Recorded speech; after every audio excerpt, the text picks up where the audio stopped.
I think that we are experiencing a moment of grace. The main component of this moment is the moment when once again humans meet in an intimate relation with the natural world. I use language that really I've learned from Father Tom Berry, who speaks of the ecological age as a kind of label for that period of the next century or the next millennium that we're moving into, having seen the planet from the moon. I mean, that I think was the breakthrough. When you saw, that's why I have all these universes on my table. I mean, this is my fascination. When you, like Rusty Schweickart, remember one of the first astronauts, he wrote a poem about the planet, which he saw when he was on the moon or when he was on his umbilical floating around, and he was able to blot out the planet with his thumb. And so the planet was like a Christmas ornament, this beautiful blue-green reality in a black void which he could obliterate. And that perspective of distance in which you could really see the universe or the planet, everything that is reality to you, not as a series of differentiated realities, but see it as a unity. I mean, that I think is this conceptual breakthrough.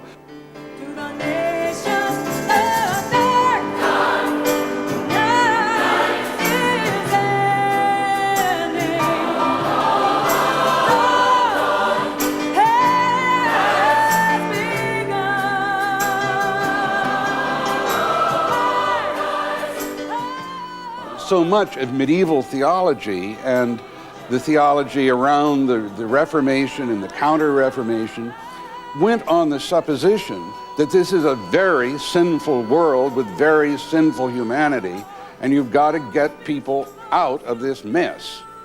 And so the whole reality of Christ was a kind of savior coming to get people out of the mess and take them with him up to the okay place, which is clearly not this vale of tears. Perhaps it's North America, with its new recognition of what its native people have been saying since the beginning of time, the American Indians, the first people, the people who were here, about living on the earth and living with the earth and being part of the earth, that is seeing creation itself as the context within which theology has to be written and lived and experienced, so that you're not praying to get out of something. What you're really doing is praying to enter in to something, to become more organically related to it and seeing who your sisters and your brothers really are. The churches can be, once again, these places of not only activism. There has to be activism. Of course, they have to do what you believe, but also these places of immense celebration and thanksgiving and appreciation of what God has given us in our planet. I mean, the churches should be the most beautiful places. I mean, really filled with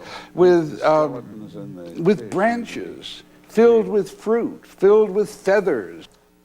This is the Library of Sacred Geometry, which is in both of these bays here. And then here are examples of architectural development in different religious traditions. I mean, here's our own cathedral showing how this actually is an exfoliation of a cube. This is a series of terraria and aquaria. This is really a story of the Hudson River, which starts as salt, and then by the time you get up to Poughkeepsie is clear water. And over here is an exhibition of lightweight soil that's been developed. This is all by our Gaia Institute at the cathedral. Lightweight soil for rooftop gardening in cities. Soil that's made out of styrofoam and then injected with nutrients so that it's lightweight.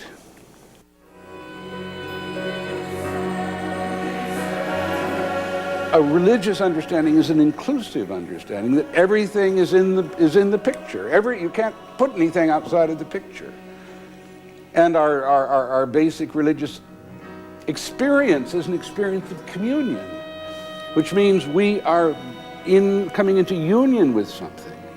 With God, of course, but with God, never just God and me, but it's God and I'm part of this thing God created. And so communion as this totally organic reality of all creation, infused with God's reality. But it's the reverse of my reality being the center of things. It's God's reality and what God created, and I'm in the midst of that. I'm part of that. Well, that's what the religious sensitivity, the religious imagination, the religious inspiration is seeing oneself and one's community, one's neighborhood, one's planet as being the gift of God, and in which we're all connected. We're all inseparable. Now that is what religion is all about.